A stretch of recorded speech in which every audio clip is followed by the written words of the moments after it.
galera, beleza? Como é que vocês estão? Meus amigos, a crise do tarifaço escalou mais alguns degraus, sim, no plural.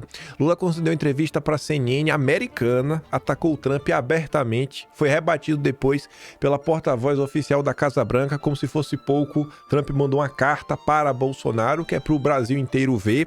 Essa carta merece análise, inclusive ganhou algumas análises por parte da imprensa, mas vamos aqui organizar o meio de campo. Vamos começar nosso vídeo falando rapidinho sobre a questão do IOF. Aí vamos tratar desses assuntos em ordem cronológica. O ataque do Lula, a porta-voz da Casa Branca rebatendo, algumas análises, a carta, coisas que saíram na imprensa, o próprio conteúdo da carta, palavras específicas que foram utilizadas. E eu quero falar sobre quem fez essa análise e trazendo informações extras sobre esta pessoa. E aí você entende que realmente merece prestar atenção em algumas coisinhas. Eduardo Bolsonaro segue em total destaque, atingindo até o pico de pesquisas, né? Só olha a questão do Google e tudo mais, a imprensa comentando, crescendo em pesquisa eleitoral também. Teve uma análise no final da noite muito curiosa, que também coloca o seguinte, que tudo que o governo vem fazendo ao lado da força que Eduardo Bolsonaro vem demonstrando, assim, né? É difícil você querer construir algo sem passar pelo Eduardo. Tem mais algumas confusões também que rolaram, uma comitiva aí de senadores, até senadores de direita que estão planejando ir para os Estados Unidos, enfim. Tem muita coisa mesmo pra gente falar e nem vai dar pra gente falar de democracia. Estão acontecendo inúmeros eventos ligados ao 8 de janeiro, diversos absurdos, né? Queria falar muito sobre como eles estão tentando conectar o 8 de janeiro à trama golpista, mas vamos falar dessa crise institucional que nos coloca aqui, né, no final da Sexta República. A Sexta República está acabando. O Estadão, obviamente, né, ia comentar sobre a crise do IOF, publicou um editorial cheio de linguiça do início até o fim, que curiosamente não tece nenhuma crítica ao Supremo Tribunal Federal, né, ao ministro que deu a decisão, jogando fechadinho com Lula. Lula ganha, Brasil perde, governo convence o Supremo. Mas peraí. O governo convence o Supremo? Como assim? Já começou errado, né, no subtítulo, porque eu acho que é uma decisão técnica. Decisão técnica é o que diz a Constituição. O governo não tem que convencer de nada. É a Constituição que é soberana. Ou não é assim que acontece? É decisão política? É. Porque se for uma decisão política, deveria estar criticando. Não critica. A decisão do ministro ainda será submetida ao plenário do Supremo após recesso, mas é improvável que seja revertida. Por quê? Porque o Supremo joga junto ao PT? Era um argumento capcioso, haja vista que a equipe econômica não escondeu de ninguém que a intenção com o decreto era arrecadar 12 bilhões neste ano e 31,2, né, para salvar a meta fiscal. Aqui é só o Estadão relembrando que o argumento que o governo dá não para em pé. Todo mundo sabia que essa modificação no IOF tinha como único, assim, objetivo real aumentar a arrecadação, o que não pode, porque não é esse tipo de imposto. Com a decisão sobre o IOF, o Executivo celebra a sobrevida do malfadado arcabouço fiscal e adia mais uma vez a discussão de reformas estruturais. Não adia, não vai ter essa discussão. O Congresso range os dentes e investe no discurso de que não aceita aumento de impostos, mas faz de tudo para assegurar o pagamento de suas emendas parlamentares. O Supremo se coloca como poder moderador dessas disputas e se arvora em guardião da democracia e da Constituição, enquanto se cala ante a farra dos penduricalhos no judiciário. Enquanto isso, o país paga conta dessa festa. Eu acho que é mais, né? Um pouquinho mais. Isso é o máximo que o consórcio conseguiu criticar. Agora, olha que curioso. Tava passando no Twitter e vi dois vídeos que se comunicam. E tem uma coisa muito interessante que quem tá conseguindo... Assim, ó, uma coisa que eu vou falar pra vocês, acho que vocês vão entender. Onde está a Globo? Vocês estão vendo que a Globo não aparece? Todas as vezes, gente, que a gente tem essas grandes crises que desgastam o governo Lula, cai como um cataclisma, a Globo, ela some do palco, porque a Globo, ela é especialista em destruição. A Globo é um veículo de destruição, principalmente de reputações. Então, quando é que a Globo aparece? Quando é que a gente começa a ver muito recorte da Globo? Quando é que as matérias da Globo ganham muito destaque? Quando é para fazer um processo de destruição, de ataque a pessoas, tipo a Bolsonaro. Então, quando vem inquérito com o Bolsonaro e tudo mais, aí são vários recortes, é toda a pesquisa, fica até parecendo que a Globo, né? Porque a Globo tem, assim, os bastidores, informações exclusivas, né? Pessoas que falam com o ministro, parece que até que tem vazamentos seletivos. Então, você vê que a Globo aparece. Quando tem a crise, não. Porque a Globo, primeiro, que ela não pode criticar o Lula. Ela tem que dar mais de sustentação. Aí vai sobar quem de TV? A SBT não faz jornalismo. A Band até estava aparecendo esses dias. Então, assim, jornalismo visual ligado ao consórcio, você vai ter hoje é só a Globo e a CNN. Então cai tudo no colo da CNN. E a CNN tem outro fator, que é o quê? Enquanto a Globo joga para ajudar o Lula e sustentar o regime, a CNN, querendo ou não querendo, é uma espécie de porta-voz do mercado. O papel lá do Lauro Jardim. Quem é o dono da CNN? Rubens Menin, bilionário brasileiro. Quem é que comanda a CNN? João Camargo, o fundador do Grupo Esfera, que reúne toda essa classe empresarial. Então, essa crise, enquanto a Globo quer manter o regime de pé, a CNN quer garantir que nenhum bilionário vai ser prejudicado. Então, assim, pode esperar. A maior parte das matérias que a gente vai tratar hoje, a maioria acaba sendo a CNN, matéria de vídeo, né? Recorde de vídeo, análise. Por quê? Porque não vai sair na Globo. E você não tem outros veículos hoje de imprensa no Brasil, né? As TVs no Brasil não fazem mais jornalismo. Cadê o jornalismo da Record? Quando é que vocês enxergam, sabe? É raro você ver algum recorde de jornalismo da Record. Raro você ver um jornalismo do SBT, Jovem Pan também. Você vê, não aparece mais. O consórcio, assim, não tem mais jornalismo. É um negócio assim que perdeu a graça. As pessoas se dedicam a fazer o quê? Fofoca. Fofoca, jornalismo esportivo, entretenimento, né? Amenidades. O cerco está se fechando, né? E esse é o interesse. É ter um monopólio da informação. Uma polarização entre Globo e CNN, né? O melhor dos mundos para eles. Inclusive, vamos censurar a rede social. Mas vamos lá. Antes da decisão do IOF, antes da decisão de derrubar o IOF, esse rapaz aqui, ele já apareceu em nossos vídeos várias vezes, não em imagem, não em vídeo, mas em texto. Durante toda a discussão da reforma tributária, o Bichara, de uma grande banca aí de advogados, estava aí dando várias entrevistas pro Globo, tudo mais. É um cara bem conhecido ao redor do Brasil. A CNN chamou para falar da decisão. E aí você vê o nível dos nossos especialistas, que em pleno julho de 2025, nesse caos, o fim da Sexta República, as pessoas ainda não conseguem compreender as componentes políticas que estão nas equações. Fazem julgamentos como se estivéssemos diante de coisas 100% técnicas. Então, dos maiores advogados tributaristas, ou pelo menos os mais renomados do país, sequer consegue levar em consideração o aspecto político. E aí você vê como este vídeo envelheceu bem a ponto da CNN fazer uma análise em cima dele. A Thaís Herédia vai falar do Bichara. Mas vamos ver, ó. Isso aqui foi antes da decisão. Cadê? É o seguinte, hoje ninguém paga nada, né? Porque a cobrança está suspensa por decisão liminar do seu ministro Alexandre de Moraes. Uma liminar que eu acho que toda a comunidade jurídica espera seja mantida, porque o decreto é grosseiramente inconstitucional, né?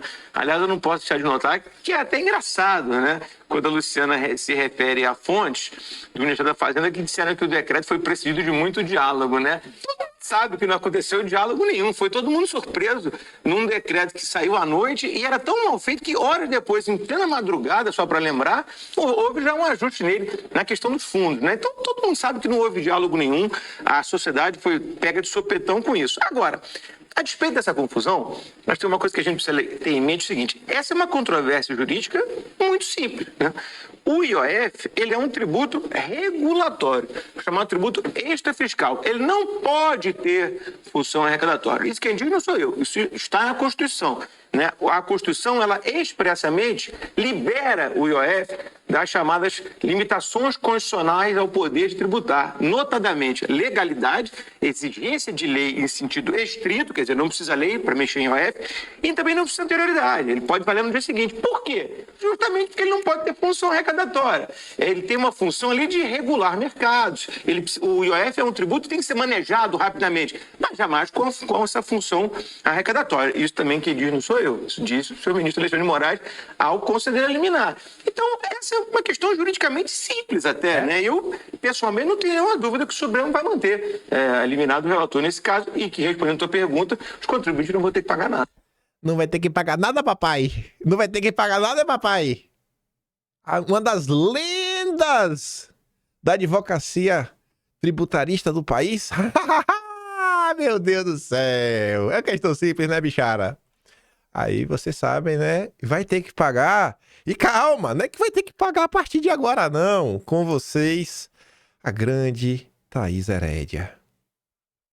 Ontem a gente recebeu o Bichar aqui, ainda brincamos com ele. Advogado tributarista. O Luiz Bichar, advogado tributarista.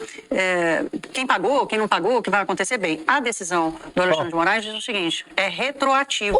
Se você fez operação de câmbio, operação de crédito, ou fez aporte no VGBL acima de R$50 mil no mês, você vai ter que pagar o equivalente ao que você não pagou desde o dia 24 de junho. É uma conta que ninguém nem sabe como fazer. Se você fez uma operação de câmbio através de um aplicativo e mandou dinheiro para fora e você não pagou o IOF, que agora vale 3,5%, pagou 1,1%, quem que tem que pagar? É você? É o aplicativo? Sob que instrumento? Cadê o DARF? Então, William, só para fechar, está instituída mais uma insegurança jurídica no Brasil. O Daniel falou aqui da mudança do slogan do governo, né, que agora está batalhando por essa questão da justiça tributária. Só para não deixar dúvida aqui, o IOF foi aumentado, foi dobrada a tarifa do IOF para operações diárias, para as MEIs, para o Simples. Então, o microempresário que tomar empréstimo pessoa jurídica já está pagando o dobro, vai pagar o dobro nessa operação. Então, o IOF não vai fazer justiça tributária coisa nenhuma. Só queria deixar esse ponto aqui. Oh, meu Deus! Então, isso é o Brasil. Isso é o Brasil, sabe? Um bando de gente aí que bota terno e gravata, né, e calça. Eu não uso calça, eu fico só de short, né? Não preciso mostrar. Pra ficar falando de idiotice, pô. E a gente aqui depois, né, comentando sobre o caso, pra mostrar por que o Brasil vive uma instabilidade jurídica. Porque as pessoas que têm poder de influenciar neste país, os grandes advogados, os grandes tributaristas, né? Pessoas que têm OAB, lavam as mãos, fingem que o que acontece contra Bolsonaro e seus apoiadores não pode ter ruídos, mas não que isso é uma das causas principais do que está acontecendo. Eles não conseguem entender que os ruídos de Bolsonaro, né, no julgamento de Bolsonaro, e os ruídos em torno dessas questões partem da mesma causa. Eu vou dar play nesse vídeo, porque o resumo ali, eu mando esse vídeo completo. Tem muita coisa para falar no vídeo hoje ainda. Mas a turma que queria entrar no CDE, nossos grandes amigos liberais, principalmente o Clube dos Países Ricos, a decisão sobre o IOF afasta o Brasil, porque um dos objetivos, né, um dos acordos, um dos compromissos do Brasil era zerar o IOF até 2029. E o governo Bolsonaro vinha reduzindo o IOF. E Lula segue aumentando os impostos. Faz o L, pai. Kim Kataguiri, MBL. Ontem foi o dia em que a farsa do PT ficou escancarada. Ontem? É mesmo? Foi ontem? Nossa, eu pensando que tinha sido antes. De manhã estavam fazendo campanha contra os supersalários. À noite, mesmo se dizendo democráticos, comemoraram a aprovação do IOF na canetada, que como sempre vai acabar caindo no colo do mais pobre. O governo Lula segue gabaritando em ser o pior da história deste país. Ué, não era tudo igual? Não era tudo igual? Ele não pode ser o pior da história. Porque é igual a Bolsonaro. Né? Você tinha que colocar, ele é tão ruim quanto o governo Bolsonaro. Não era tudo igual, Kataguiri? Aí o ratão do banhado comenta: percebe que o pessoal do MBL não toca no nome do ministro? É como se não acontecesse nada. Aí pegando aqui, ó, o cartunista do MBL. Até quando o Supremo vai pintar e bordar sem que o Senado imponha limites? Não era tudo igual? Agora tem que fazer uma coisa, André Guedes? É mesmo. O Chifre comenta, né, o isentão, que aplaude há anos o autoritarismo, dando uma de sonso. Agora, né, o melhor é o medo dele. Até quando, cara? Parece minha avó falando dos vizinhos fazendo barulho. Começando agora a nos aproximar das questões internacionais, mas pegando um gancho no IOF, ela descreve assim, ó: o setor produtivo brasileiro enfrentou em menos de uma semana 2 episódios com impacto direto sobre seus custos, a tarifa de 50% imposta pelos Estados Unidos e a reoneração do IOF. À primeira vista, parecem medidas isoladas, mas vistas em conjunto revelam algo mais profundo. O problema não está na economia, mas na forma como o país tem sido conduzido institucionalmente. No caso das tarifas, o recado foi claro. O Brasil deixou de ser visto como parceiro confiável porque transmite instabilidade política, jurídica e regulatória. No caso do IOF, o Judiciário validou um decreto do Executivo que havia sido rejeitado pelo Congresso. e que, segundo alguns tributaristas, né, era algo óbvio que não podia existir, porque não pode ser arrecadatório. Não é trivial que a emenda tributária, reprovada pelo parlamento, acabe sendo implementada por meio de decisão judicial, monocrática, no primeiro momento, né, liminar. O que se impõe é uma inversão de hierarquia entre os poderes, com impacto direto sobre o ambiente de negócios. Se a rejeição do Congresso não produz efeitos práticos, o empresariado precisa se perguntar o que ainda confere validade às regras em vigor. Esse tipo de rearranjo silencioso nas funções institucionais produz um efeito corrosivo, torna irrelevante a negociação legislativa, esvazia a função política do Congresso e transforma toda a previsão de médio prazo num exercício de futurologia, que você não consegue saber o que vai acontecer amanhã. O futuro depende das pessoas. O que as pessoas quiserem é o futuro do Brasil. O risco aqui não é mais excesso de burocracia, é o desaparecimento do processo deliberativo em um país onde decretos rejeitados valem, onde sanções comerciais substituem a diplomacia e onde o judiciário administra a política tributária. Nenhuma empresa está salvo de uma virada de rota fora dos canais institucionais. O custo não está só na alíquota, está na ausência de balizas para calcular o amanhã. Aí vamos lá. Tarifaço. Lá vai a Thais Herédia, né? A CNN tá falando algumas verdades, tá incomodada. Os empresários querem resolver, não querem pagar. Aí o povo fica meio triste, né? O Eduardo Bolsonaro foi embora para os Estados Unidos. Será que o governo não imaginou que em algum momento esse negócio ia sair Isso alguma era meio coisa? chacota isso, né, Thaís? Então, era uma chacota, mas assim, qual o tamanho da vigilância e do acompanhamento? Era só uma coisa para dar risada, de olhar e falar assim, gente, por favor, né? É uma chacota isso. E acabou virando uma coisa séria. Há quanto tempo o Eduardo Bolsonaro foi... Era chacota, né? Era chacota, né? Esse fritador de hambúrguer tá demais, viu? Eita, esse bananinha! Mas vamos lá. Miriam Leitão. O Brasil tem tentado muito negociar. Tem tentado ser o adulto na sala. Esse aqui é o adulto na sala? Eu vou levar jabuticarra para você, Trump. Este é o adulto na sala? Miriam Leitão, Miriam Leitão, Miriam Leitão. Você tá entendendo o que eu tô falando? A Globo ela não consegue entrar no debate. Porque a Globo ela precisa manter o sistema de pé. O que a Globo vai fazer? Aí quem aparece da Globo nesses momentos é quem? Miriam Leitão e Daniela Lima. Porque você tem que ter alguém disposto a se humilhar. A se humilhar. Aquela coisa que você fala, meu Deus do céu, velho, como tu se humilha dessa forma? Pô, o salário, você deve ganhar 6 dias, deve ganhar mais de 100 mil reais uma pessoa dessa. Pra se humilhar assim? Essa humilhação pública?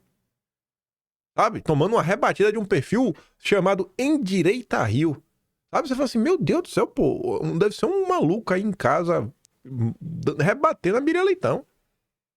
Ganhar 100 mil reais só por isso mesmo, né? Passar vergonha desse jeito. De acordo com a colaboradora da Lula News, o Brasil tem tentado atuar como adulto na sala nas negociações comerciais com os Estados Unidos. Essa é a forma de jornalismo considerada profissional no Brasil. Massa. Adulto na sala. Lula diz que gringo não vai dar ordem e que vai taxar Big Techs. É assim que fala o adulto na sala, Miriam Leitão? Tu tem certeza, tia? Mas tu tem certeza mesmo? Aí olha a sequência. Lula sobe tom contra Trump e cobra respostas propostas sobre tarifaço. Trump não foi eleito para ser imperador do mundo, afirma Lula CNN Internacional. Aí depois tá Bolsonaro, né? Vou pular Bolsonaro por hora. Lula critica elites e diz que a esquerda precisa melhorar discurso para ter maioria no Congresso. Brabo. Epa, aí um brabo. Aí veja. Veja como estamos diante de um cenário que tem tudo para dar certo. Veja como o Lula é um gênio da diplomacia. O governo Lula está a taxar Big Tech dos Estados Unidos por 3 caminhos. Tá, 3 caminhos. Mas das opções prioritárias, vamos olhar os prioritários. Tem vários caminhos, mas o que tem mais chance de progredir, ó.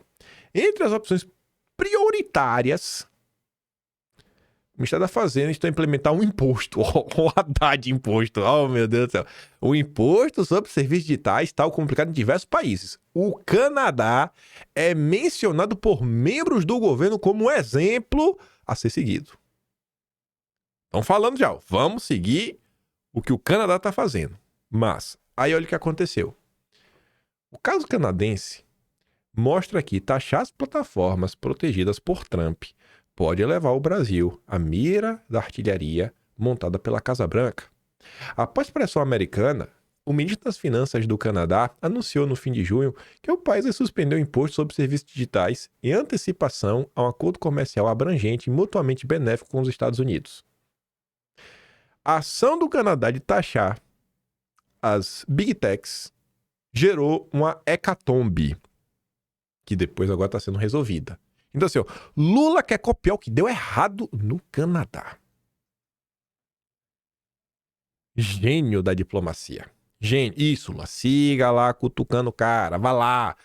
Dedo na cara. Vagabundos. Vá. Alopre, Lula. Alopre. Aí tá ali, né? A CNN Internacional. Trump foi eleito para ser presidente dos Estados Unidos, não imperador do mundo. Veja o que o Lula disse.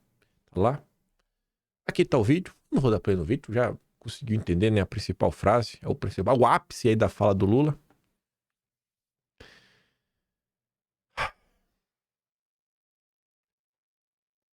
Vou dar play aqui no Vai Lula. Deixa eu ver se eu baixei esse vídeo. Não sei se eu baixei esse vídeo. Eu nem baixei esse vídeo, então nem vou dar play. Deixa pra lá. Que é para ter que comentar sobre tudo. Aí a Casa Branca rebateu. A Casa Branca regiu a fala de Lula de que Trump quer ser o imperador do mundo e afirmou que o americano defende os interesses do povo dos Estados Unidos.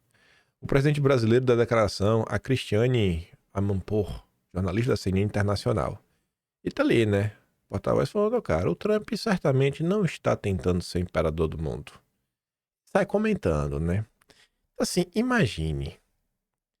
Trump tá com o Bolsonaro na cabeça, né? A disputa é saber quem pensa mais em Bolsonaro, Trump ou Lula.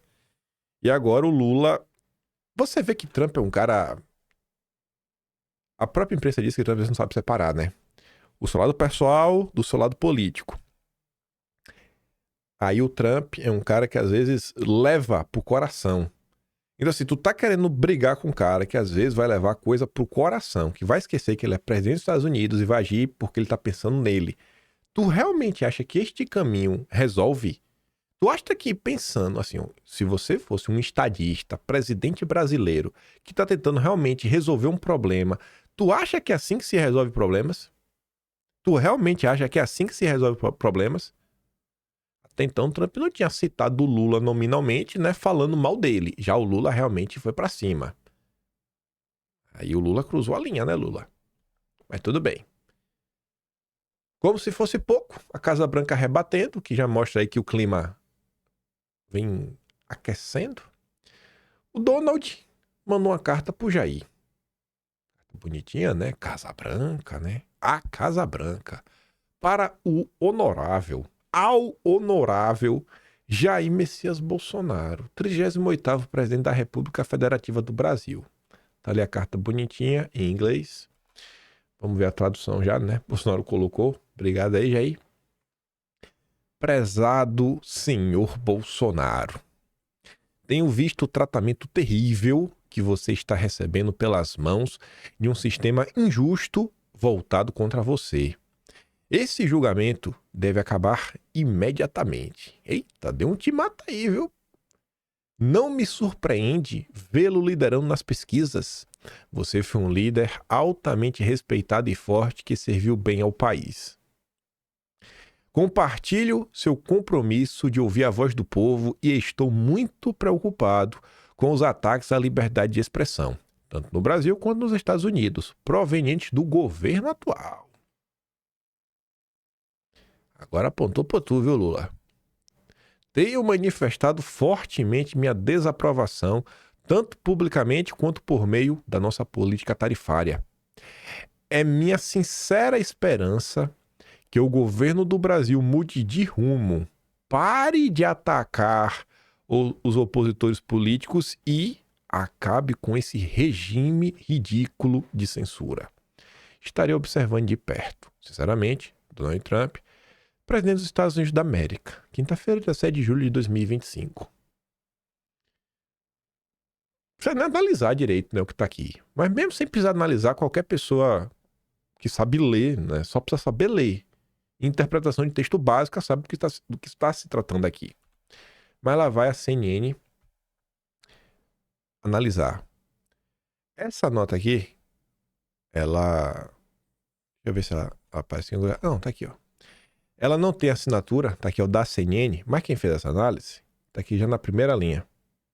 Que é quem? Lourival Santana. E aqui é curioso o Lourival falar sobre isso. Porque cada jornalista tem a sua especialidade. O Lourival Santana, ele realmente é um jornalista que é tipo o flautista de Genebra. A especialidade dele são questões internacionais. Então, sei lá, se for tentar aqui lembrar alguma matéria internacional relevante, que até já usei isso lá em dossiê histórico, é ele comentando aí sobre a... Não era Internacional Progressista, como era o nome do grupo? Era o grupo da Terceira Via. Deixa eu ver aqui, ó. A gente comentou isso acho que em julho de 2023. Ele contava sobre o evento que iria ter, né, com a participação do Vanderlei Cardoso e tudo mais, né? Obviamente comentava como se fosse algo bom, né, porque ele estava trabalhando no Estadão, para falar da turminha da Terceira Via que estava vindo por aí. Deixa eu ver aqui, ó. CPI das ONGs. Pai das ONGs. Deixa eu ver aqui. Eu dou pausa. Vou dar pausa aqui só para não perder tempo. Pois bem, ó. Era junho de 2023, a gente fazia dossiê que falava: Fernando Henrique inicia amanhã viagem pela Suécia, Polônia e Eslováquia. A gente falava sobre a origem da Terceira Via, que Tony Black criou, etc, tudo mais. Aí, quando muitos jornalistas deixam os jornais não colocam mais o nome deles nas matérias. Aí muda assim, ó, por redação. Mas se você vai no Google... Cadê? Aí você vê, né? No mesmo dia, o Lourival tem um site dele. Então ele colocou a matéria que ele escreveu lá atrás. 2002, no mesmo dia, ó. 20, 21, ele estava comentando. Você pega o texto da nota, é a mesma matéria. Então é um cara que está acostumado a cobrir esses assuntos internacionais, essas nuances que acontecem. E eu coloquei aqui, né? Porque se a gente fala isso, aí fica, nossa, né? Será mesmo que é isso tudo? Será que não está valorizando uma coisinha aqui, uma coisinha acolá, porque você é de direita, porque você é simpático a Bolsonaro? Não, esse cara não é. Análise. Trump usa a palavra regime para se referir ao Brasil em carta a Bolsonaro. E ele usou essa palavra em inglês. Na carta em inglês está usando regime, que também existe essa palavra em inglês. Segundo a avaliação do analista internacional da CNN Lourival Santana, no programa WW, Trump elevou o tom das críticas às instituições brasileiras em uma nova carta direcionada a Jair Bolsonaro, utilizando uma linguagem que sugere autoritarismo ao se referir ao Brasil como um regime. A análise da terminologia empregada por Trump revela uma escalada significativa em relação à correspondência anterior enviada a Lula. Enquanto na primeira carta as críticas limitavam-se ao Supremo, no novo comunicado, Trump expandiu as suas acusações, referindo-se ao Brasil como um regime de censura. E ele diz, ó, deixa eu te explicar o termo. Na linguagem da ciência política, o termo regime carrega uma conotação pejorativa, sendo comumente associado a sistemas autoritários. A escolha dessa palavra específica sugere um contexto onde as instituições não são independentes e as eleições não são consideradas justas. Que coisa, hein? A carta foi divulgada após a entrevista de Lula à CNN Internacional, na qual ele afirmou que Trump não foi eleito imperador do mundo e fez comparações entre a invasão do Capitólio nos Estados Unidos e os acontecimentos no Brasil. O Lula ainda falou que se tivesse no Brasil, o Trump estava preso. Ah, meu Deus! Segundo o analista, o time da manifestação de Trump é significativo, pois não houve outros eventos de impacto internacional que justificassem o retorno ao tema, indicando uma possível resposta direta às declarações de Lula na entrevista lá, né, à CNN Internacional. Quem tá falando isso é uma pessoa totalmente insuspeita, que não tem nenhuma simpatia nem pelo Trump, nem pelo Bolsonaro, nem por ninguém da direita brasileira. E a investigação? Lá 301, lá, né? Seção 301. O Estadão foi atrás. E o negócio é complicado, viu? Investigação comercial dos Estados Unidos gera riscos em 8 frentes para a economia no Brasil, diz Jorge Arbache. Na avaliação do economista Jorge Arbache, ex-vice-presidente do setor privado do Banco do Desenvolvimento da América Latina e Caribe, estão em jogo agora temas altamente sensíveis do ponto de vista econômico. Comércio digital, sistemas de pagamento, propriedade intelectual, etanol, desmatamento, entre outros. Ou seja, todos os setores da economia brasileira estão envolvidos no conflito. Jorge Arbache também avalia que haverá consequências em 8 frentes. Veja só.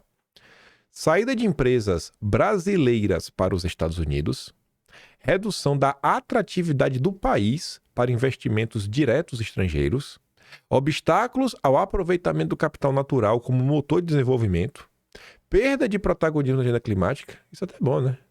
Aumento dos custos de produção, retração nas exportações, dificuldades nos sistemas de pagamento, restrições ao acesso a tecnologias estratégicas.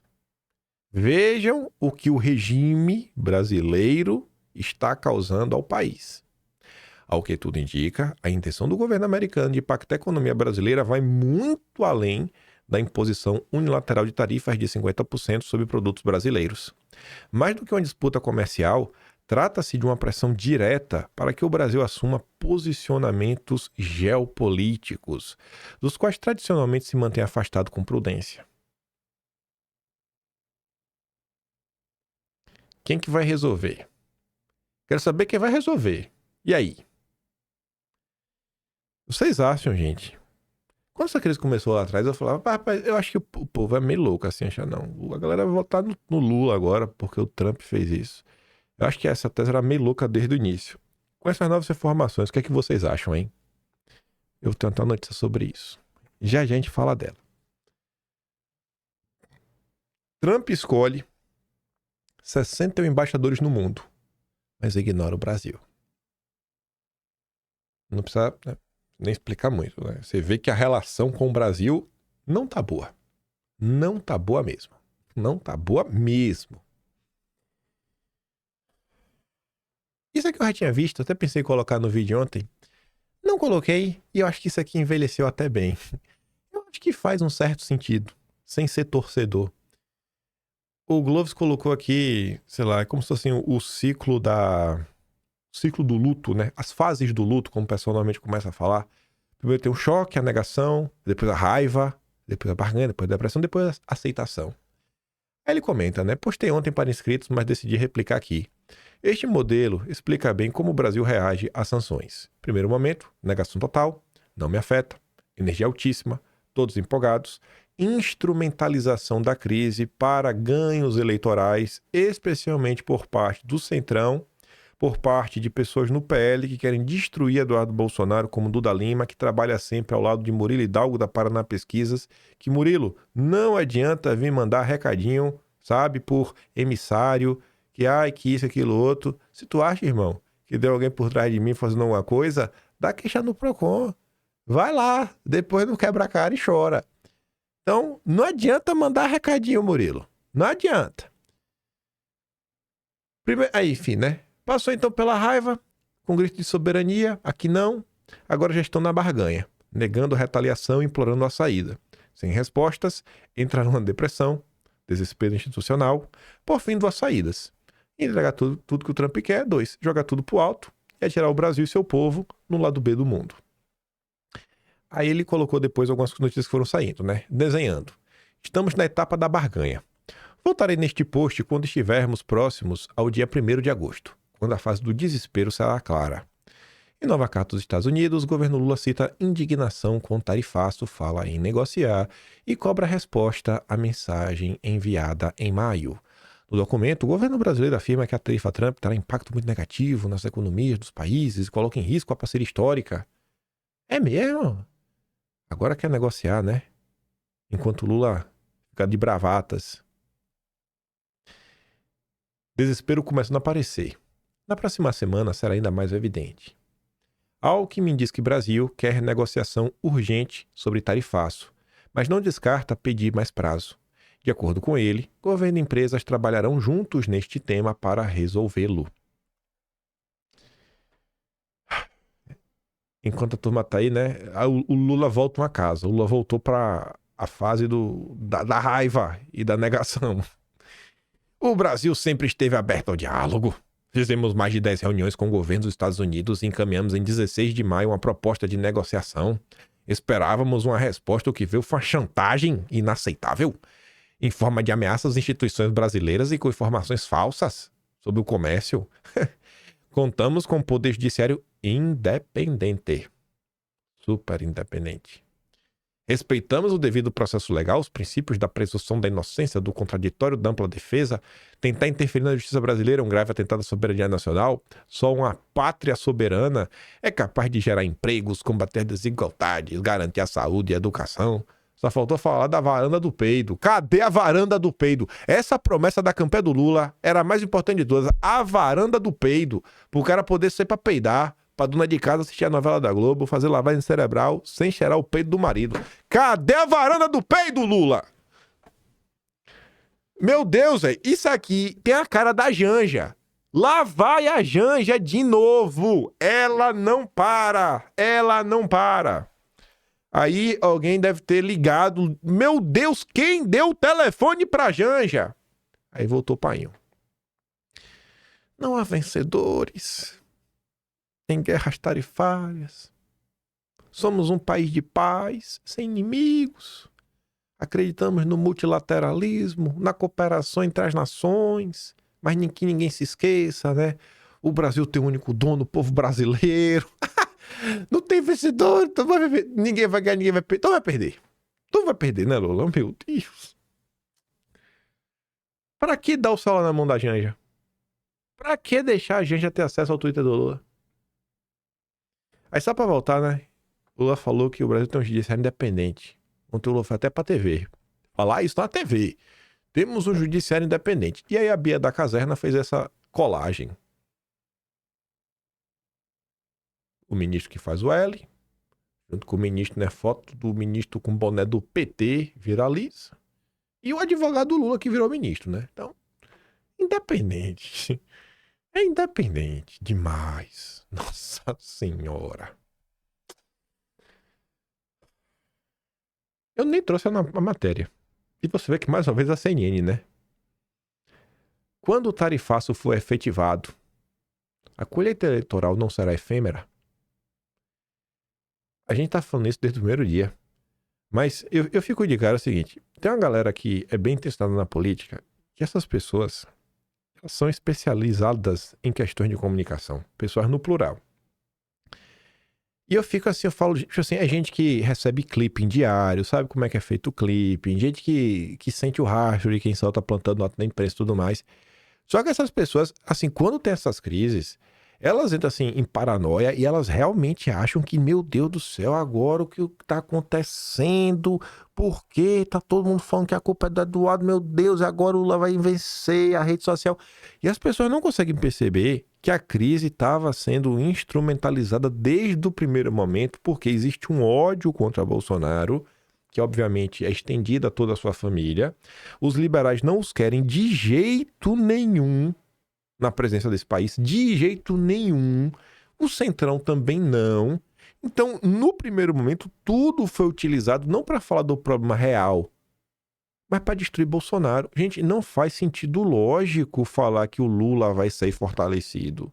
Não faz sentido lógico num país que, por mais que seja, acredite se quiser, de todas as nacionalidades que eu já tive a oportunidade de conhecer, eu nunca vi uma nacionalidade que está tão preocupada com política como os brasileiros. Pode parecer um contrassenso, mas acredite se quiser. Então, assim, por mais que seja isso, vocês veem que o brasileiro não está a fundo na política. Então, assim, o povão, no final do dia, ainda está preocupado com o quê?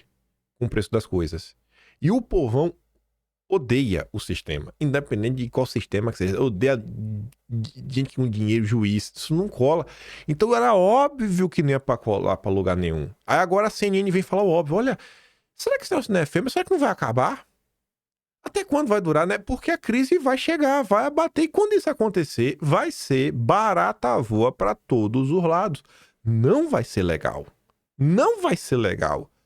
Temos que resolver. Né? Aí, o que eu falo?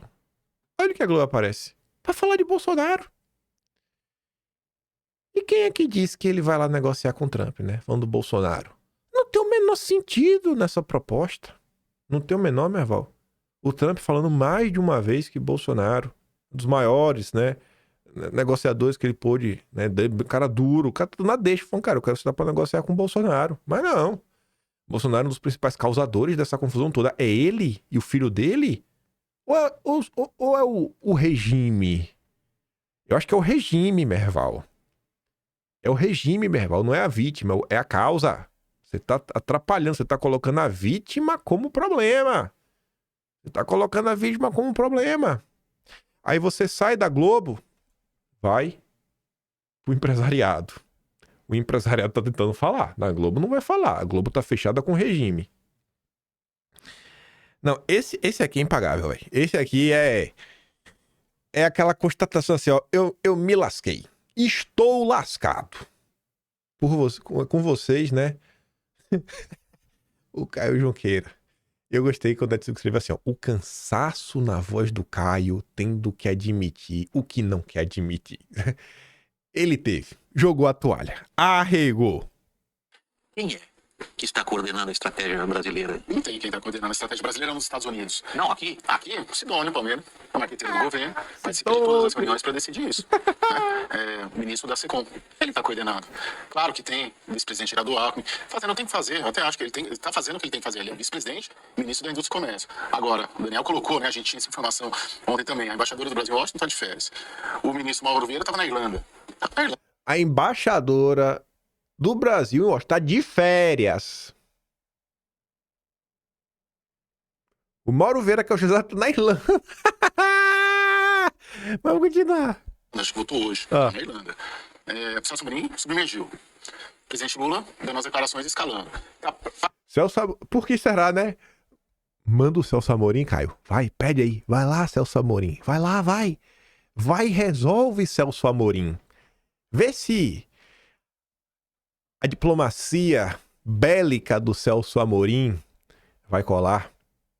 Não é mais o Biden, não, né? Não é mais o Biden, né? Para mim, está muito claro que a preocupação, pelo menos na largada, pode ser que a semana que vem mude. Eu não estou na expectativa de que isso vai mudar. O governo aproveita claramente o episódio do tarifaço para recuperar a popularidade do Lula. Está muito claro isso. Quem está coordenando a estratégia de reação é o Sidônio Palmeira, não é nem o Celso Amorim, nem o Lula e nem o Mauro Vieira. Como é que o bolsonarismo está se mexendo nisso? Então, exatamente isso, William. O fator Bolsonaro, eu já estava querendo colocar isso aqui na mesa também, porque não adianta também o setor privado, Palácio do Planalto, Itamaraty, oposição, todo mundo aqui dentro do Brasil, a gente debater estratégias para negociar com a Casa Branca, sendo que quem tem interlocução com a Casa Branca foi o Eduardo Bolsonaro. De novo, goste ou não, né, questione-se ou não, os meios, as formas, a agenda. E a agenda a gente sabe qual é, a anistia, que é inegociável. É inegociável colocar na mesa de negociação o Supremo não julgar a trama golpista ou rever as penas do 8 de janeiro. Isso é inegociável. Só que a gente faz uma frente aqui toda de negociação e de ideias, de formulações e de encaminhamentos, né, e de contratar o Roberto Azevedo e quem quer que seja para levar adiante, sendo que lá o Eduardo Bolsonaro estava ontem no Departamento de Estado. Entrou lá, né? Era com outra agenda, colocando outras cartas na mesa. Então é por aí que está indo, né? O bolsonarismo tem essa agenda, claro que tem uma divisão, claro que, por exemplo, os governadores à direita, Tarcísio... Peraí, vamos voltar aqui para ver. Que acho que ele falou que o Bolsonaro tem divisão. Né? Era com outra agenda, colocando outras cartas na mesa. Então é por aí que está indo, né? O bolsonarismo tem essa agenda, claro que tem uma divisão... O bolsonarismo tem essa agenda. Claro que tem uma divisão. Mas divisão onde, cidadão? No bolsonarismo, tem certeza? Tem certeza? Porque olha o que ele vai falar agora. Claro que, por exemplo, os governadores à direita, Tarcísio, Caiado, Ratinho, eles não estão colocando a anistia na mesa. Ah, entendi. Mas a gente tá falando do bolsonarismo. A gente tá falando da turma da Faria Lima. Me perdoa aí, Tarcísio. Eu não aguento mais ver tua cara, Tarcísio. Já deu pra mim, tá ligado? Meu Deus do céu. Né? Vai lá resolver a EMAI, o caso lá da EMAI com o Tanuri, que eu volto a falar eu volto a ter algum tipo de respeito por tu. Não dá, irmão, sabe? Vocês já pensaram, gente, Se desde o primeiro dia todo mundo falando, ó, velho, a tarifa é algo ruim, é algo ruim, é algo ruim. Mas a gente deve realmente começar a olhar para o Brasil com um olhar um pouco mais sério e constatar que a gente tem uma crise institucional real. Vamos parar de tratar como se fosse só um simples ruído. Não é ruído quando vem alguém muito poderoso e fala, nós derrotamos o bolsonarismo. Não é ruído quando, sei lá, o perdeu o Mané. Não é ruído quando pessoas não estão tendo suas penas individualizadas, tomando 17 anos de cadeia. Não é ruído. Não é ruído quando Felipe Martins é preso, sabe? Não é ruído preso sem ter saído do Brasil. Não é ruído o que o Verdivaldo mostrou lá atrás na época da Vaza Toga. Não é ruído um inquérito aí 6 anos aberto e tá dando aí na imprensa que não vai poder fechar porque talvez precise pro ano que vem. Isso não é ruído. Então, assim, os governadores democráticos, bicho, é lindo. Aí fica assim, não, mas a gente não pode comentar. É desculpa dele, né? Não pode comentar porque é importante manter um canal de diálogo. Diálogo pra quê? Que diálogo? O que é que vocês estão falando com esse diálogo de vocês aí, viu? O que é que vocês estão fazendo com esse diálogo de vocês? Já pararam pra ouvir o que o povo quer que vocês façam? O povão mesmo, assim, quem apoia vocês, a militância de vocês, as pessoas que acompanham a política de perto. Já pararam pra pensar nisso? Então, essa movimentação de vocês, o que é que vocês fazem no final do dia? Vocês enfraquecem. Porque se todos vocês estivessem realmente focados em solucionar a tarifa e corrigir esses absurdos que acontecem no Brasil, o Caio Junqueira sequer poderia falar isso. Aí, vocês fazendo pressão, o que é que o empresário ia ver? Caraca, mano, os caras tá tudo fechado, eu não quero que minha empresa se dê mal, né? Então vamos resolver esses ruídos, né? Vamos finalmente resolver esses ruídos. Porque não dá. Simplesmente não dá. Não precisa deixar de julgar nada, mas julgar com... Julgar, né? Julgar mesmo, porque assim, é muito complicado você ver o Cid, vários depoimentos. E ainda tá na dúvida se o Cid vai ter a delação anulada ou não. Sem ninguém conseguir compreender como é que você conecta 8 de janeiro o que aconteceu. Não é sobre... Cara, é só... A gente realmente, Caio, tem um pouco de justiça, irmão. Sabe? Tá ruim, cara. É porque não é contra tu. Na verdade, Caio, tu é um perseguidor. Você jogou fechadinho lá com a turma da Carta da Democracia. Você foi o cara que revelou pro Brasil a Carta pela Democracia. Né? Você deve ser amigo do José Gomes. Eu lembro disso, né, em 2022. Você que também deu furo a primeira vez que o Galípolo começou a se aproximar do Haddad. Você tava muito próximo desse núcleo financeiro do PT. Né? Mas vamos ver aqui o restante aqui da direita dividida. Mas quem hoje tem interlocução com a Casa Branca é o Eduardo Bolsonaro. E a agenda que o Eduardo Bolsonaro está colocando na mesa não é a mesma agenda que o setor privado, que o Roberto Azevedo, que o Itamaraty, que quem quer que seja aqui no Brasil, que a direita, a centro-direita, está colocando na mesa para negociar. E esse é mais um obstáculo. Não adianta a gente ir com uma proposta, se quem está lá já desde janeiro negociando outras propostas e outras cartas na mesa, não estão com as mesmas condições que a gente. Sem apoio de ninguém, velho. O fritador de hambúrguer tá solando o jogo, sozinho. Ele lá pro Figueiredo. Mas outras na classe política, o cara tá na unha. Na unha. Imagine se estivesse recebendo apoio, viu? Rapaz, o fritador de hambúrguer tá demais. Aí vem a CNN. Não há interlocutores do governo brasileiro com Trump, diz especialista. Pois é, né? Mas o Bananinha tá falando, ó, velho. A pouco gravou um vídeo falando, ó, Hugo Mota, Alcolumbre, eu coloco vocês aqui, ó, pra conversar com o Marco Rubio. Ninguém quer ir, pô. Ninguém quer ir. Ninguém quer ir. Aí lá vem ele, ó. Engraçado.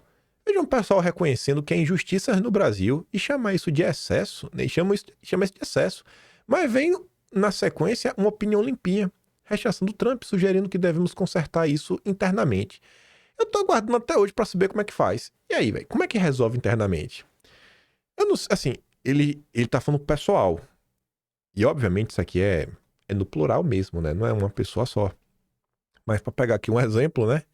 O próprio Eduardo responde.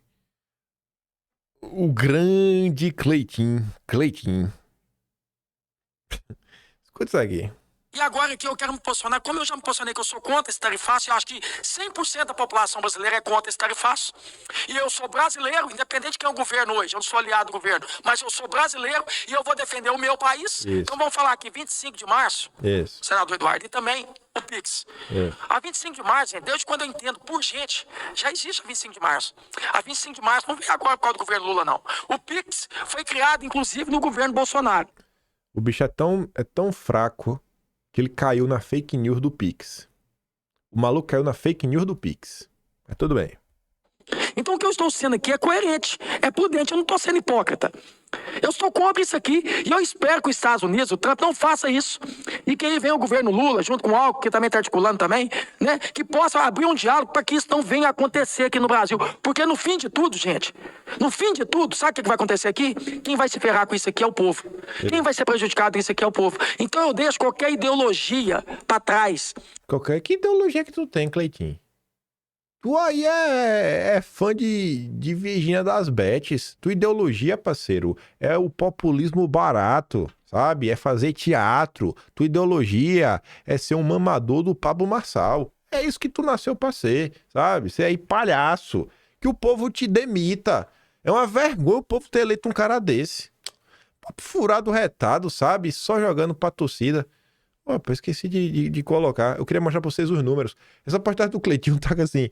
1.000 curtidas e 6.000 comentários. E eu já falei, quando tem mais comentário que curtida, se segura.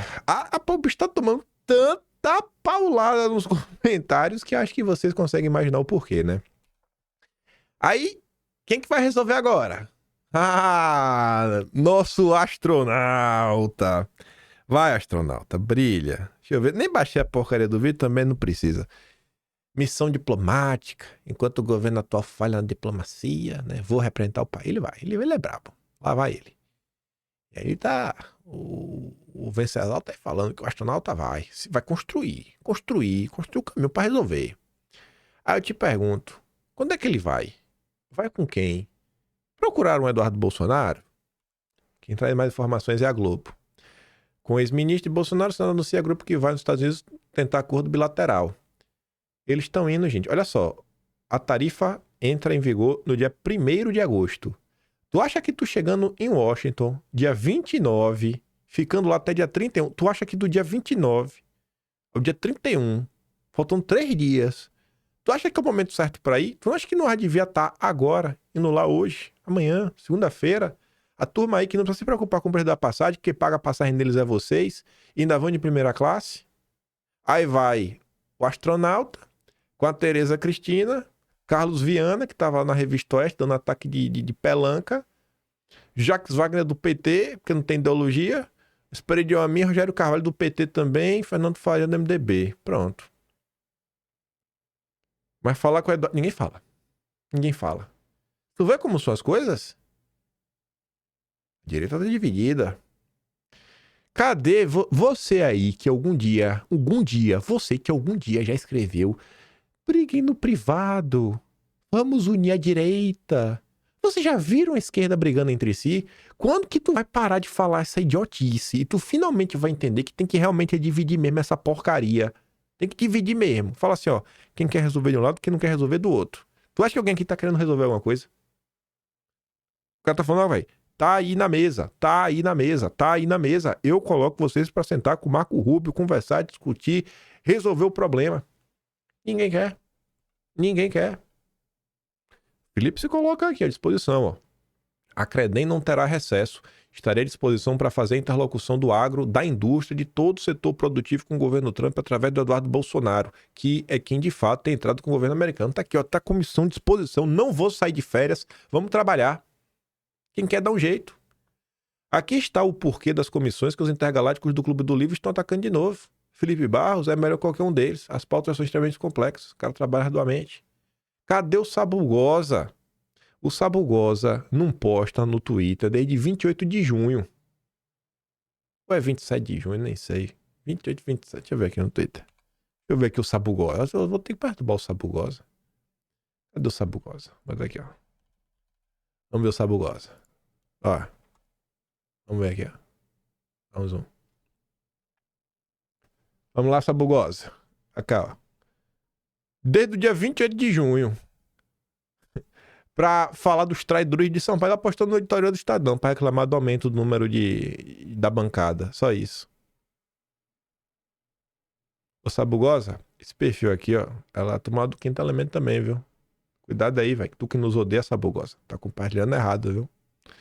E depois, obviamente, pra falar dele mesmo, né? O que essa turma de DC está tomando?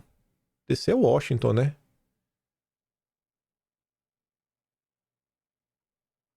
Enfim. Não sei o que é que ele tava querendo criticar. O que é que tava acontecendo em 5 de junho pra ele estar criticando Eduardo Bolsonaro, né? Não sei, né? Ou às vezes deve ser a briga do Trump com o Elon Musk. Mas enfim, cadê, rapaz? Toda esta turma, gente? Cadê eles? Os grandes deputados. Ontem Eduardo comentou no final da noite: a crise não é financeira, é institucional. Aí, olha que curioso. Começaram desde o início aí, fazendo pouco, gracinha, piadinha pro lado, piadinha pro outro. Olha o que o Alckmin diz. Quando você precisa negar algo, porque o assunto tá começando a incomodar, né? Não há nenhuma relação entre questões do Poder Judiciário e tarifa. Não há nexo entre uma coisa e outra. Tem certeza que não tem, Alckmin? Porque eu sei que assim, pro Alckmin tá falando que não tem, é porque tem alguém falando que tem. É porque tem alguém falando que tem. Agora imagina, o PT foi pra cima do Gustavo Gaia, porque o Gaia atuou como vetor do Duda Lima, né? Mas atuou pra ajudar mesmo, porque a campanha lá, o Gaia tá de coração bom nessa história, querendo lá, né? Entrou aí, se jogou de cabeça. Tu já imaginou o Duda Lima não tá atrapalhando Eduardo Bolsonaro, fazendo a campanha, sabe? Começando a explicar de forma assim, gente, olha só, estamos diante de uma crise institucional. Como disse o Trump, é o regime. O regime tá demais. A Sexta República fracassou. Vamos resolver, vamos resolver. Você pega o grande menino de ouro, Nicolas Ferreira, tanto ocupado aí, né, com Salvando o Brasil, que adora fazer vídeos. Imagina se ele tivesse também batendo na tecla, tentando explicar para as pessoas a crise institucional. Mas o dedo dele para compartilhar o Eduardo tá doendo. Ele é igual o Neymar. Não tá dando muito com o Neymar, o dedo dele para falar do Eduardo, o dedo do Nicolas não funciona mais. Né? Eita.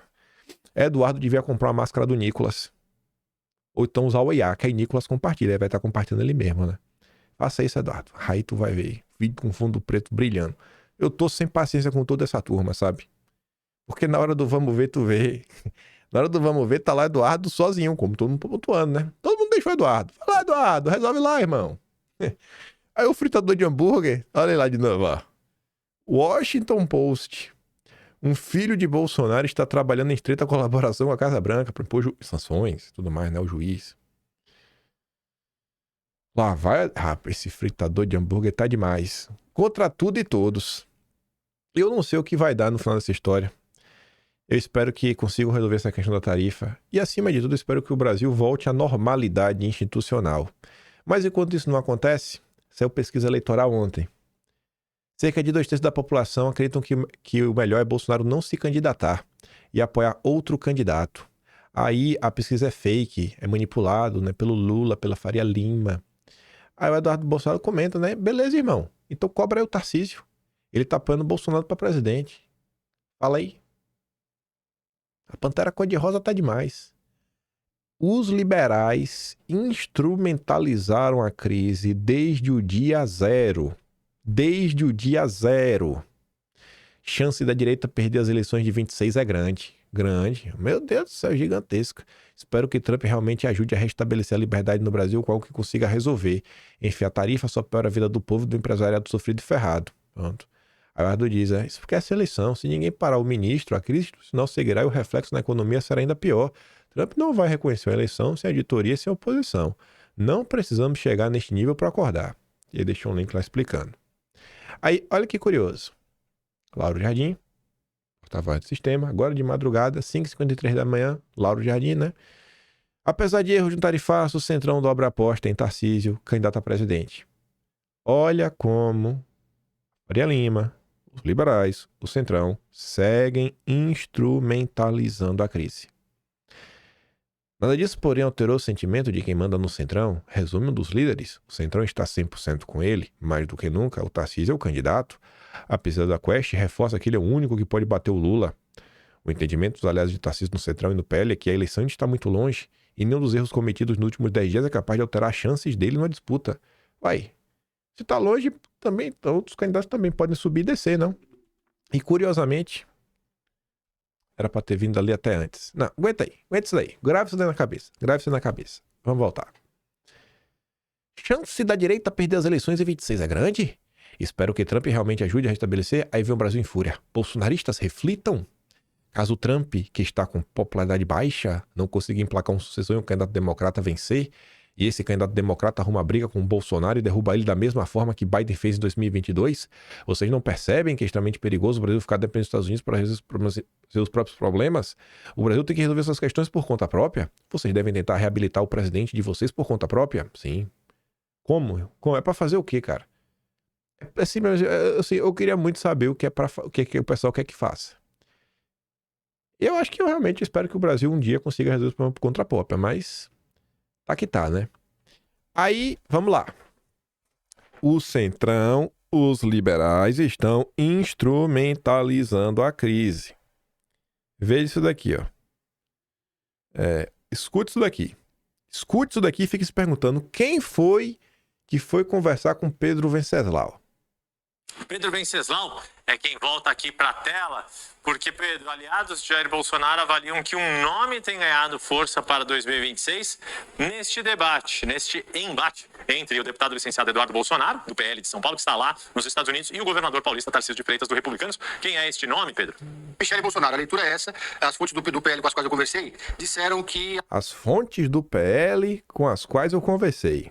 ela foi a maior beneficiária dessa disputa, dessas críticas que Eduardo Bolsonaro fez ao governador Tarcísio Gomes de Freitas, que criou ali uma situação constrangedora dentro do ambiente, do universo, do ecossistema bolsonarista. Então a Michele, ela já é alvo dentro do PL de críticas da ala mais ligada ao Eduardo Bolsonaro. O Eduardo Bolsonaro tem dado sinais e feito gestos de que gostaria de ser o candidato ungido pelo pai, com o aval do partido, à presidência da República em 2026. Algumas fontes do PL têm dito, inclusive, que Eduardo Bolsonaro está mais atrapalhando do que está ajudando e que ele estaria até obcecado com a ideia de disputar a presidência. Está mais atrapalhando do que ajudando. É Eduardo que está atrapalhando, né? As fontes do PL. Hein, Duda Lima? De novo, cara. De novo, meu Deus, bicho. É surreal. É surreal. O cara tá trabalhando só pra destruir. Só pra destruir. Porque ele precisa colocar Tarcísio. Não é que ele tá falando de Michele? Não vai ser Michele. Vai até fazer, sei lá, Michele de vice Tarcísio. Ele quer colocar Tarcísio de presidente para abrir espaço no governo de estado, para enfiar o André do Prado e tirar o Eduardo do Senado para colocar alguém. E o próprio Valdemar já vem demonstrando interesse em ser senador. Da República. E, de certa forma, entrou num ambiente ali de disputa interna para conseguir se impor como um nome. Então ele acabou se desgastando demais com o partido, com os aliados, com os bolsonaristas em geral. Eduardo se desgastou com o partido, óbvio, né? Obviamente. O Duda Lima... Vamos chutar o pau da barraca. Não foi Eduardo que me contou. Eu já falei essa história por alto. Teve a porcaria do CIPEC. Eduardo queria que uma turma fosse lá fazer a cobertura do CIPEC. Os caras colocaram no hotel que tava assim meio distante do lugar e coisa, depois teve que fazer o hotel. O hotel que os caras agendaram no primeiro momento não tinha como reembolsar a reserva. Ficou mais ou menos um custo de uns 300, 500 dólares. O que foi que o Valdemar fez? Mandou a conta pro Eduardo pagar. 300, 500 dólares, porque o partido, o Valdemar, não, porque ele não tem, porque ele e o Duda Lima estão sem dinheiro, porque a vida deles indo pra Roland Garros usando o terno de 50 mil reais! Terno de 50 mil reais! Não dá! Vocês têm noção que é isso? Cara, vamos cobrir aqui o coisa. Aí os caras marcaram o hotel errado, longe, precisou pegar um hotel mais próximo, não tinha como reembolsar, mandou a conta pra Eduardo pagar. Eduardo está tendo desgaste com o pai. O cara quer destruir o Eduardo. Pergunta ao Paulo Figueiredo se essa história não é verdade. Eu tenho se essa história chegou a mim, pergunta ao Paulo Figueiredo. Eu não tô aguentando mais de ver o que tá acontecendo. Assim, a cara de pau da galera. Ninguém quer resolver nada. Ninguém quer resolver nada. Ninguém quer resolver o tarifaço. As pessoas querem destruir pessoas para ter ganhos eleitorais.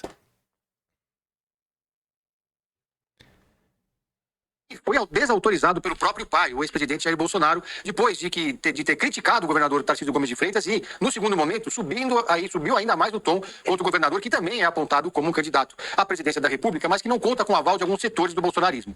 Há uma ala mais radicalizada do entorno do ex-presidente Jair Bolsonaro que não confia em Tarcísio, prefere que o nome que Ala mais radicalizada. Você tá vendo? Se você não concorda com Duda Lima, você é um radical.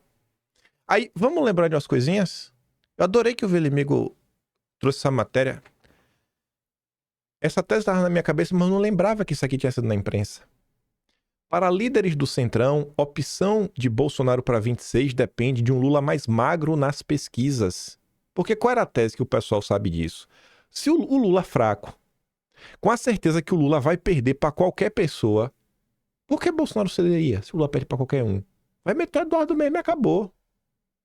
Então o Lula tinha que chegar minimamente forte, minimamente com a capilaridade, para forçar Bolsonaro a ter uma escolha racional. Quem quer o Tarcísio como candidato não deve, portanto, torcer por um Lula mal das pernas. Quer citar assim, quem não quer um Bolsonaro na presidência, cara, não deve torcer por Lula ir mal. Lula tem que chegar forte. Lula tem que chegar forte.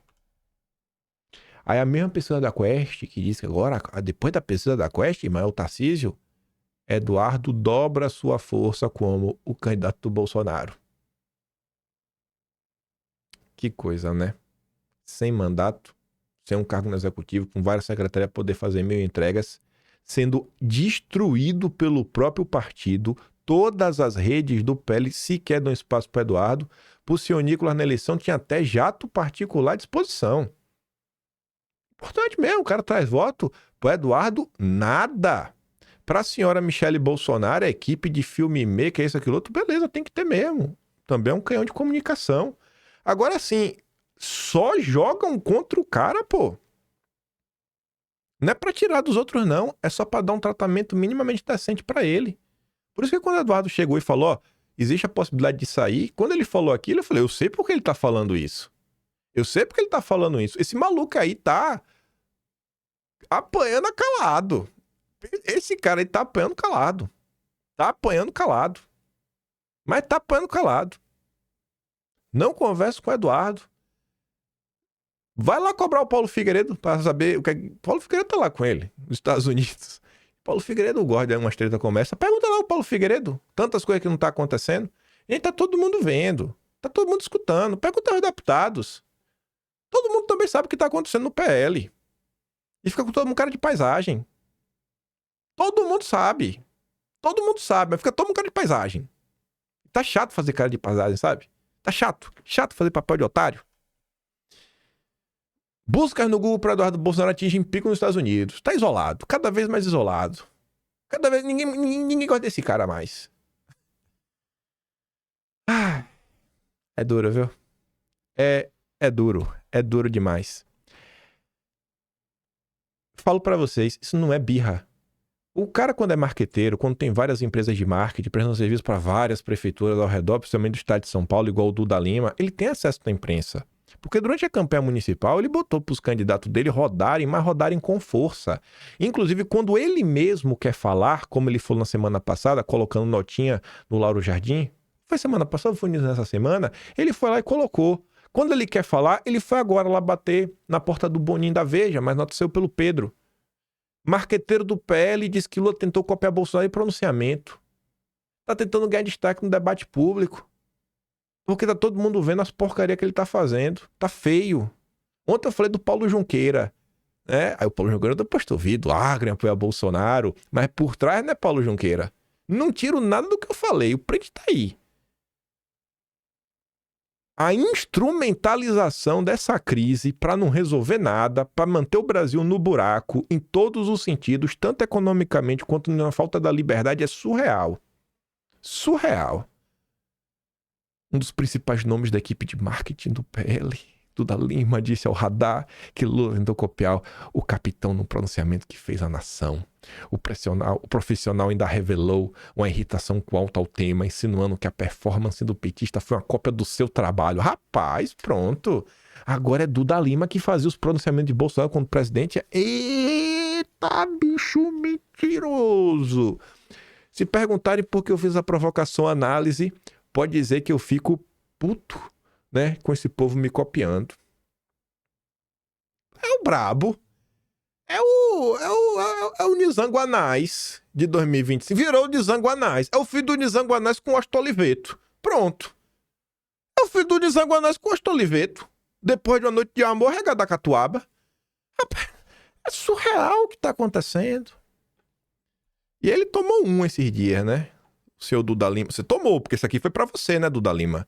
PL gasta 49 milhões em Instituto Misterioso e faz cashback com aluguel. A Fundação Álvaro Vale, que deveria ser, né? Deveria funcionar como uma espécie de think tank do partido com o maior fundo eleitoral do país. Porém, quando tu vai lá olhar a fundação, o site, né? Contrasta com o valor dos volumes recebidos. O site do Duda Lima tem design dos anos 2000 e a última atualização sobre a atividade foi o oferecimento de um curso online de direito eleitoral em 2022. Por lei, os partidos devem destinar pelo menos 20% da receita para suas fundações de formação política. No caso, há uma espécie de duplo cashback. O PL paga 50 mil por mês para o próprio Instituto Álvaro Vale, a título de aluguel, num contrato de locatário e locador. Segundo os registros da instituição e da sigla, elas funcionam no mesmo endereço. Além disso, o Instituto devolveu a legenda 34,5 milhões em 2024 a título de sobras financeiras não utilizadas. Né? Porque não quer, né? Porque podia estar formando gente, capacitando. Uma brecha na lei permite que eventuais sobras sejam devolvidas para serem utilizadas em outra atividade do partido político. No exercício de 2024, ele recebeu de volta 45,9 milhões, ou seja, a fundação ficou com 3,7 milhões sem destino certo ou transparente. Não há dados no site da organização que permitam a averiguação do que foi feito com a verba. O Instituto Álvaro Vale, presidido por Mariussa Tosatti, foi secretário-geral do partido, está lotado desde 2016 como assessora parlamentar especial do gabinete de deputado estadual do PL por São Paulo, Marcos Damasio. Quem assina os recibos de aluguel entre o PL e a fundação é Jussivaldo Salazar Pereira, tesoureiro da sigla e nome de confiança de Valdemar. Ao todo, foram 600 mil transferidos pelo PL ao IAV para aluguel e 49 milhões descritos apenas como despesas com fundação de pesquisa ou doutrinação e educação política. É só para terminar um vídeo. Não tô te defendendo. Eu te defendo mesmo por nada, né? Mas já que tu falou bem de mim ontem, eu falo bem de tu também. Mas eu falo bem sempre, né? Ontem o Eduardo gravou um vídeo e falou: minha resposta ao Kim Paim. Eu falei: eita, e agora? Vai falar mal de mim não, né? Aí ele falou um monte de coisa, no final falou: pô, fique preso sua imprensa não. Vê lá o que o Kim tem a falar. Obrigado aí pelo carinho. Fico muito feliz mesmo, de coração. Mas vai ver, gente. Veja aí o que tá acontecendo. Vai lá pro Paulo Figueiredo, chute o pau da barraca. Vai, chute o pau da barraca, Paulo Figueiredo. Em relação a essas questões do PL, que eu duvido que ele não esteja por dentro também. Ai. Na hora do vamos ver, tu vê, né? Quem tá aí e quem desaparece. Eu quero ver quem vai resolver as questões das tarifas e quem tá trabalhando para resolver os problemas ligados à liberdade. Porque tá ruim, viu? O Brasil tá ruim, tá todo mundo reclamando. E instrumentalizar uma crise para ter ganho eleitoral, isso é de uma baixeza sem igual. Porque vocês estão fazendo isso a custo, né, do povo brasileiro.